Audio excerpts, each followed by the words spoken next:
여러분 안녕하십니까? 포항 MBC 뉴스입니다. 포스코 포항제철소 코크스 공장에서 정년퇴직 2개월을 앞둔 직원이 목숨을 잃는 안타까운 일이 발생했는데 산재 사고로 추정되고 있습니다. 포스코에선 지난 2년간 현장 직원 8명이 산재 사고로 숨져 노동계로부터 살인기업 3위에 선정되는 오명을 받고 있습니다. 장성훈 기자입니다.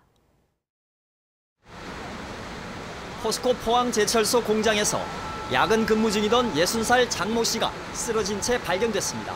저녁 7시에 출근한 장 씨는 쇳물을 만드는 데 사용하는 원료 코크스 보관시설을 점검하기 위해 혼자서 현장에 나갔습니다.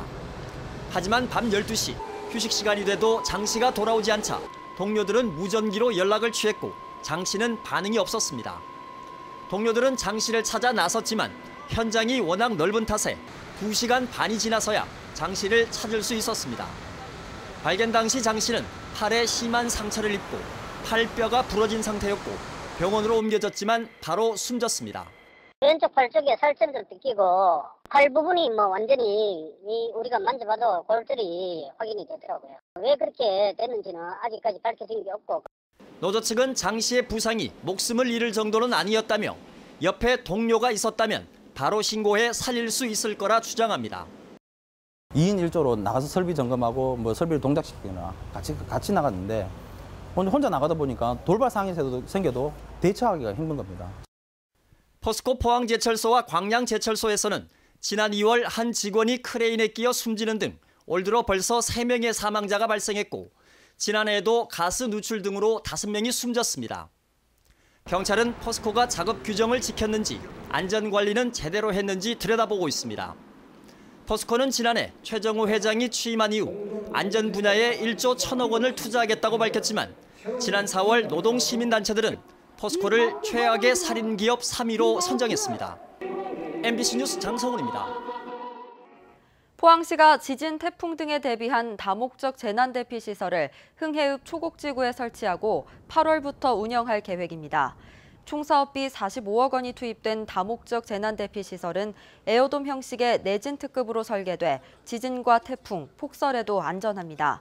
평상시에는 체육 문화시설로, 재난시에는 이재민 500여 명이 생활할 수 있는 시설로 활용됩니다.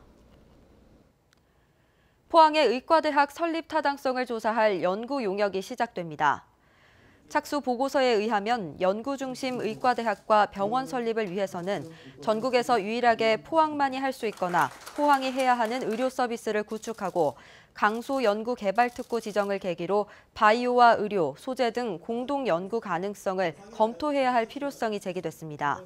특히 포항은 포스텍과 4세대 방사광 가속기에 기반한 세포막 단백질 연구소, 바이오 오픈 이노베이션 플랫폼 등 연구 중심 의과대학 설립에 필요한 기반이 잘 갖춰져 있습니다.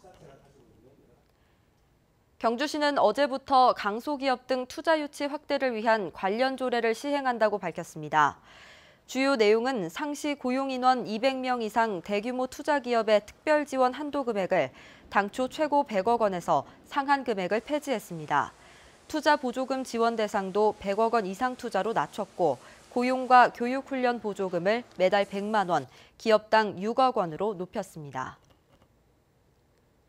경상북도는 한동대 등 지역대학을 졸업한 19명이 이달부터 1년간 H마트와 호텔 스탠포드 등 경북 해외자문위원이 운영하는 미국 기업 본사에서 인턴 연수를 받는다고 밝혔습니다.